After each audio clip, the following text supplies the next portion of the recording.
Hello students, hello everyone and welcome to the class of polynomial. यहाँ पे हम लोग क्लास 10th की बेसिस की पॉलिनोमियल पढ़ेंगे। एंड पॉलिनोमियल क्या एक बहुत ही इम्पोर्टेंट टॉपिक है हर एग्जाम के लिए, 10th के लिए तो है ही।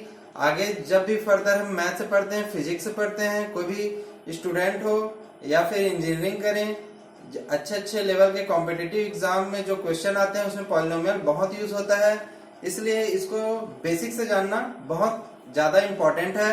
और जो पॉलिनोमियल है बेसिकली वो ऐसा नहीं है कि इस चैप्टर में है तो इसी में इसका यूज होगा। यह बहुत सारे क्वेश्चन को बनाने के लिए पॉलिनोमियल का यूज होता है। हमको पता तो होता है इसे सॉल्व कैसे करना है, पर यह पता नहीं होता कि ये पॉलिनोमियल है क्या और हम इसको मतलब जाने कैसे कि पॉलिनोमियल है कि नहीं। तो ये बहुत सारी बातें हैं जिस कारण लोग कॉम्पिटिटिव एग्जाम में फंस जाते हैं। तो हम सब बेसिक से स्टार्ट करेंगे कि पॉलिनोमियल है क्या। तो यहाँ नोमियल, तो पॉलिनोमियल बेसिकली टू वर्ड से मिलके बना है, पॉली प्लस नोमियल। और पॉली को हम बोले तो पॉली मीन्स होता है बहुत और नोमियल मीन्स होता है, ये अकॉर्डिंग टू गूगल नोमियल कोई वर्ड नहीं है, लेकिन नोमियल अगर आप गूगल पे सर्च करें तो आपको मिलेगा कि नोमियल मीन्स होता है नाम मात्र।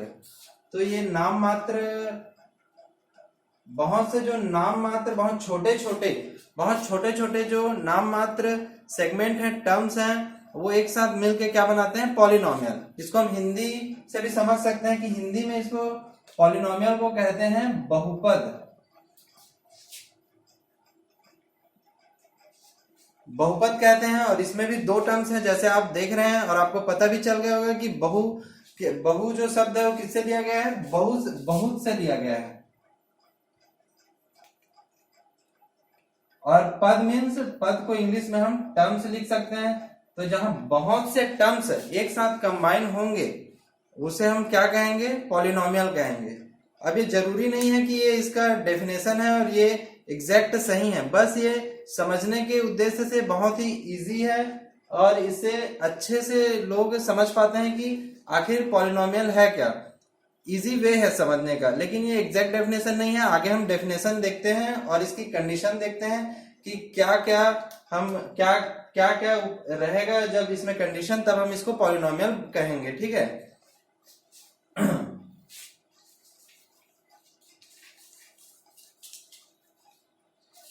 हम लोग पहले ये देख लेते हैं कि हम लोग पढ़ने क्या क्या वाले हैं, कितने टॉपिक अपन कवर करेंगे और किस वे में पढ़ने वाले हैं। इसका मैं सबसे पहले बता देता हूं कि हम सबसे पहले पढ़ेंगे डेफिनेशन। सेकंड नंबर में हमारा टॉपिक होगा कि इसकी कंडीशन के बारे में जानेंगे, कंडीशन। थर्ड हम देखेंगे कि इसके कितने टाइप्स होते हैं, टाइप्स ऑफ पॉलिनोमियल।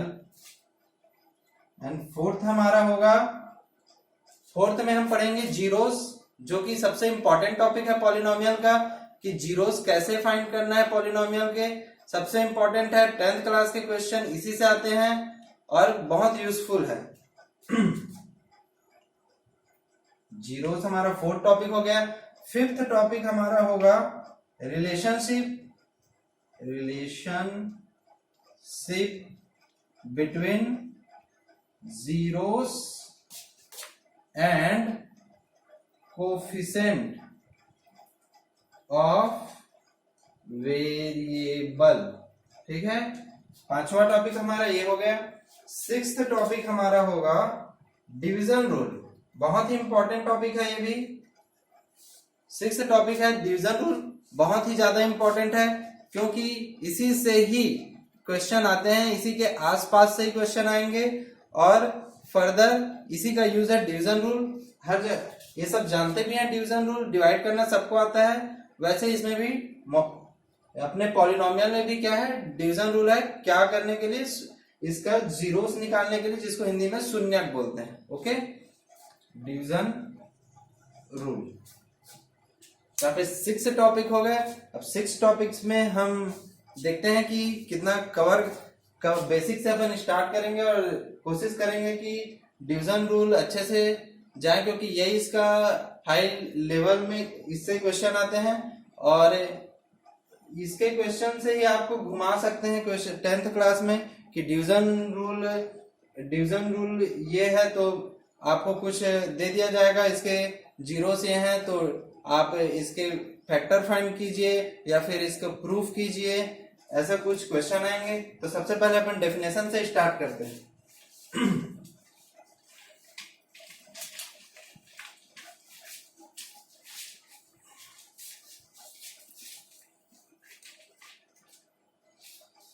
तो पॉलिनोमियल का एक बेसिक सी बात मैंने बता दी यहाँ पे बहुपद के रूप में। अब इसके एग्जैक्ट डेफिनेशन मेरे हिसाब से ये होना चाहिए, जैसा कि बुक में भी दिया होता है कि polynomial is a combination of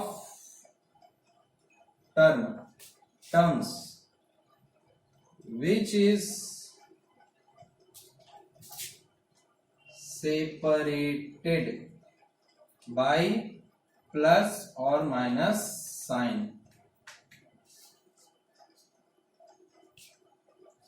तो देख सकते हैं आप कि क्या लिखा मैंने, polynomial is a combination of terms which is separated by plus और माइनस साइन।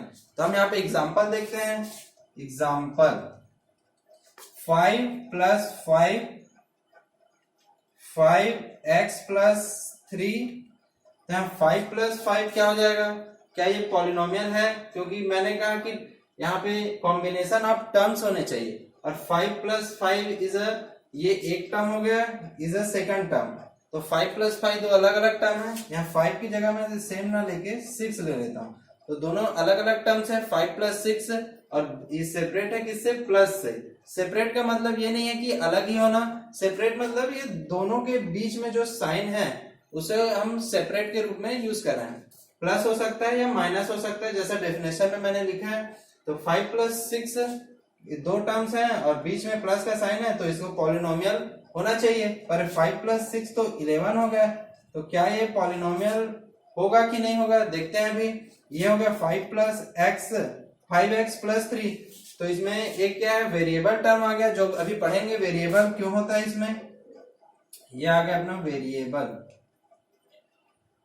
तो 5 प्लस 6 ये दो टर्म, मैंने कहा कि कॉम्बिनेशन ऑफ टर्म्स, पर एक कॉम्बिनेशन ऑफ टर्म्स जो मिल गए तो एक टर्म बना ले रहे हैं। तो कॉम्बिनेशन ऑफ टर्म्स हुए क्या, नहीं हुए, है ना। ये तो एक टर्म हो गया, जुड़ गए अपने में, और इसको अपन चेंज कर सकते हैं क्या, नहीं कर सकते। 11 तो 11 ही है, कांस्टेंट हो गया, तो इसके पॉलिनोमियल नहीं कहेंगे, मतलब ये पॉलिनोमियल नहीं है।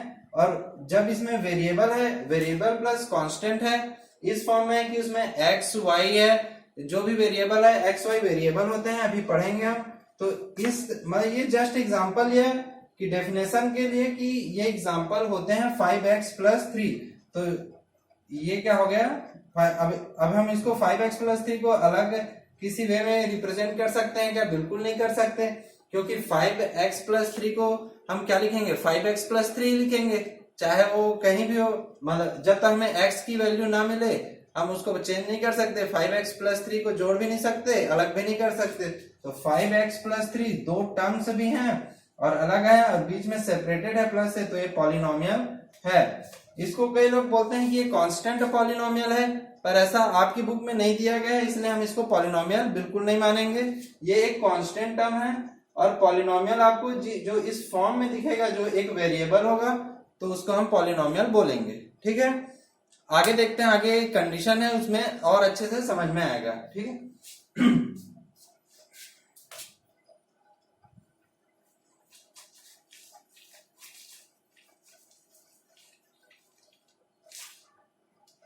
अभी मैं कंडीशन इसकी बताने वाला हूं, उससे पहले मैं एक और इसके डेफिनेशन पे जाना चाहता हूं कि आपको और अच्छे से समझ आएगी पॉलिनोमियल एग्जैक्ट में होता क्या है, देखने से मतलब दिखता कैसे है।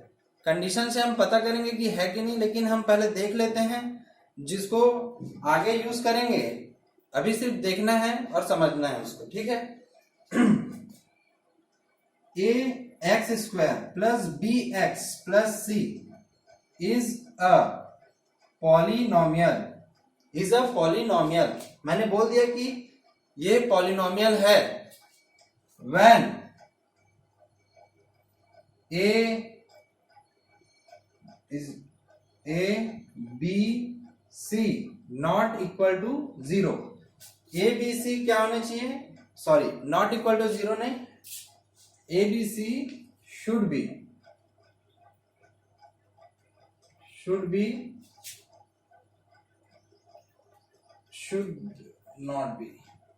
should not be imaginary number। a square x plus b x plus c एक पॉलिनोमियल है जब तक कि ए बी और सी जो नंबर कांस्टेंट यूज हो रहे हैं वो उसमें इमेजिनरी ना हो, वो रियल नंबर होने चाहिए। ए बी सी एक रियल नंबर होने चाहिए, तभी ये पॉलिनोमियल होगा। अगर हम आयोटा आई यूज कर देंगे, जो आप डिफरेंट सब्जेक्ट में डिफरेंट चैप्टर में पढ़ेंगे, तो ये एक पॉलिनोमियल नहीं होगा। ए बी सी क्या होने चाहिए, अपने कांस्टेंट होने चाहिए, और ये क्या इमेजिनरी नहीं होने चाहिए, क्या होने चाहिए, रियल नंबर होने चाहिए। रियल होना इसका बहुत जरूरी है। जब तक ये रियल नहीं होगा यहाँ ए बी सी, तो हम इसको पॉलिनोमियल नहीं बोलेंगे।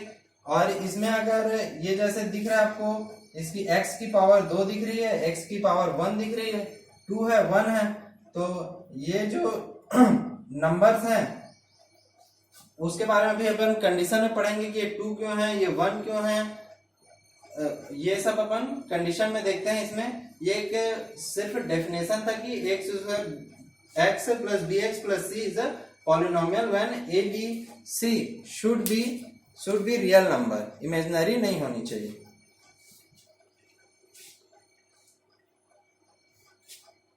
अब देखते हैं हम कंडीशन में क्या कंडीशंस है पॉलिनोमियल की, हम किसको पॉलिनोमियल कहेंगे किसको नहीं कहेंगे, ये सब हमें अब पता चलेगा।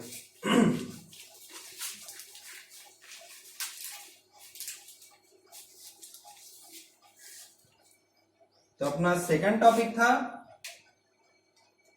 Condition of polynomial, conditions of polynomial. तो कंडीशंस बेसिकली ये वहीं से लिए गए हैं, जैसा मैंने a x square plus b x plus c लिया था, एक पॉलिनोमियल लिया था, तो पॉलिनोमियल को देख के इसके कंडीशंस लिए गए हैं, और ऐसा माना गया कि इसमें ये चीजें होनी चाहिए तभी ये एक पॉलिनोमियल है। अब इसमें क्या क्या बातें कही गई है देखते हैं कि क्या है। पॉलिनोमियल में एक वेरिएबल होना चाहिए, एक वेरिएबल होना चाहिए तभी वो एक पॉलिनोमियल होगा। और एक स्टैंडर्ड पॉलिनोमियल के लिए जरूरी है कि उसमें एक कांस्टेंट टर्म हो, कांस्टेंट होए, और उसमें टर्म्स हो। मैंने बताया था कि कॉम्बिनेशन ऑफ टर्म्स हो। जैसे एक पॉलिनोमियल मैंने ए एक्स प्लस बी ले लिया, तो ये क्या है, ए एक्स एक टर्म है, बी एक अलग टर्म है, तो कॉम्बिनेशन ऑफ टर्म्स है तो पॉलिनोमियल हो गया। अब ये तीन चीजें बहुत ज्यादा इंपॉर्टेंट है, और चौथी चीज है कि वो स्टैंडर्ड के लिए ऑर्डर से लिखा हुआ हो, ऑर्डर में हो। एक पॉलिनोमियल का एक ऑर्डर है, जैसे एक्स वाले टर्म पहले आ रहे हैं, कांस्टेंट टर्म बाद में आ रहे हैं। ये अगर कांस्टेंट टर्म पहले भी हो तो भी ये सही है, लेकिन जब क्वेश्चन सॉल्व करेंगे तो इसमें प्रॉब्लम हो सकती है। इस कारण से इसको मतलब पहले से ये ध्यान रखें कि वो एक ऑर्डर में लिखे हुए हों टर्म्स, और एक भी टर्म्स अगर मिसिंग हो, जैसे ए एक्स स्क्वायर प्लस सी है, तो यहाँ पे आप देख सकते हैं कि यहाँ पे एक्स स्क्वायर है प्लस एक्स टर्म मिसिंग है ना, एक्स टर्म मिसिंग है। तो एक्स क्वेश्चन बनाते समय क्या हो जाती है, लोग गलती कर देते हैं, सीधा ए को लेते हैं और सी को लेते हैं। बी टर्म से मिसिंग है लेकिन उसको नहीं है, तो बी को 0 लेना है, तो हम इसको ऐसे लिख सकते हैं x square plus 0x plus c. ये बहुत इंपॉर्टेंट बात है, अभी आगे और बताएंगे इसमें, और क्वेश्चन में भी ये यूज होता ही है। ऐसी क्वेश्चन पूछे जाते हैं अच्छे क्वेश्चन में या फिर अच्छे कॉम्पिटिटिव एग्जाम में। इसी टाइप के क्वेश्चन है, एक टर्म मिसिंग होता है तो हम ये पहले देखें कि ये ऑर्डर से है और पॉलिनोमियल में एक भी टर्म मिसिंग ना हो। अभी देखते हैं कि कितने टर्म होते हैं। ठीक है, ये हमारे कंडीशन थे। अब कंडीशन के अंदर ये जो वेरिएबल है वो सबसे ज्यादा इंपॉर्टेंट है। वेरिएबल से ही हमें पता चलेगा कि ये पॉलिनोमियल है कि नहीं। वेरिएबल सबसे इंपॉर्टेंट है। अगर वेरिएबल की पावर निगेटिव है, पावर अगर निगेटिव है तो क्या ये पॉलिनोमियल होगा? बिल्कुल नहीं होगा। इसकी पावर ऑलवेज पॉजिटिव होनी चाहिए। वेरिएबल की पावर ऑलवेज पॉजिटिव होनी चाहिए। Should be always positive. अगर वेरिएबल की पावर ही इसका मेन चीज है, हमें पावर ही देखना है कि पावर क्या है, नेगेटिव है, पॉजिटिव है। और सेकंड इंपॉर्टेंट बात इसमें देखनी है कि क्या ये फ्रैक्शन पे है, इसकी पावर पे फ्रैक्शन है। फ्रैक्शन है, फ्रैक्शन पावर है, तो क्या ये पॉलिनोमियल होगा? तो भी ये पॉलिनोमियल नहीं होगा। फ्रैक्शन पावर है तो ये पॉलिनोमियल नहीं होगा। फ्रैक्शन मीन्स 1/2, 0.33, ये सब एक्स वेरिएबल क्या हो गया, एक्स वाई जेड, जो भी आप लेना चाहें, एक्स वाई जेड, उसकी जो पावर है, जो उसका इंडेक्स है, पावर को इंडेक्स बोल रहा हूं मैं, उसमें क्या होना चाहिए? फ्रैक्शन नहीं होने चाहिए, अपॉन में संख्या नहीं होनी चाहिए, पॉइंट में नहीं होनी चाहिए, नहीं तो पॉलिनोमियल नहीं होगा। ये सेकंड कंडीशन थी वेरिएबल के लिए। अब थर्ड कंडीशन ये है कि जो वेरिएबल है वो रेडिकल के अंदर नहीं होने चाहिए। Radical means power should not be in radical. Radical means root के अंदर, ये 3 रूट क्यूबिक, इसके अंदर में इसके पावर नहीं होने चाहिए। जैसे रूट एक्स है तो ये फिर पॉलिनोमियल होगा कि नहीं? बिल्कुल नहीं होगा। मैं ये नई वाले कंडीशन बता रहा हूं। यहाँ पे भी ब्लू से कर देता हूं, नई वाले, मतलब ये सब इसमें नहीं, ऐसा हुआ तो पॉलिनोमियल नहीं होगा। सबसे इंपॉर्टेंट बात हमें वेरिएबल पे ही ध्यान रखनी है कि वेरिएबल की पावर नेगेटिव नहीं होनी चाहिए, वेरिएबल की पावर फ्रैक्शन में नहीं होनी चाहिए, वेरिएबल की पावर वेरिएबल मतलब रेडिकल में नहीं होना चाहिए, रूट ना हो उसमें। और फोर्थ पॉइंट इसमें है कि वेरिएबल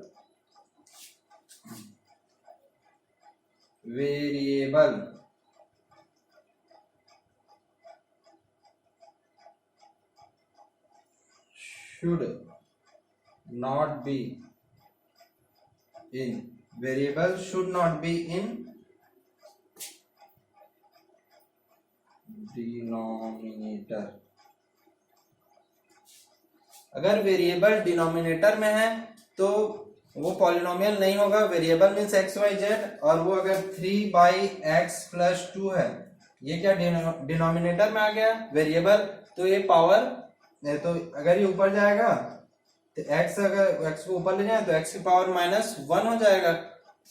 तो क्या हो गया, -1 हो गई पावर। तो मैं पहले ही बता चुका हूं कि वो पॉलिनोमियल नहीं होगा। तो ये दोनों सेम टाइप से हैं।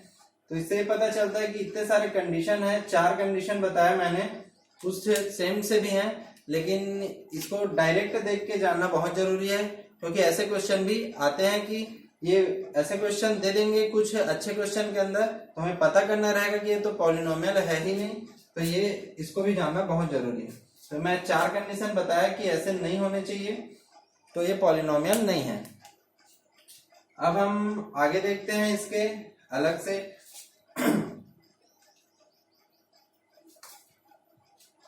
आगे मैं बताया था कि हम पॉलिनोमियल के टाइप्स पढ़ेंगे। थर्ड पॉइंट हमारा थर्ड सब चैप्टर है। तो अब हम टाइप से देखते हैं इसके। ये कंडीशंस है, बिल्कुल बहुत इंपॉर्टेंट है, इसको अच्छे से नोट करना है। ओके,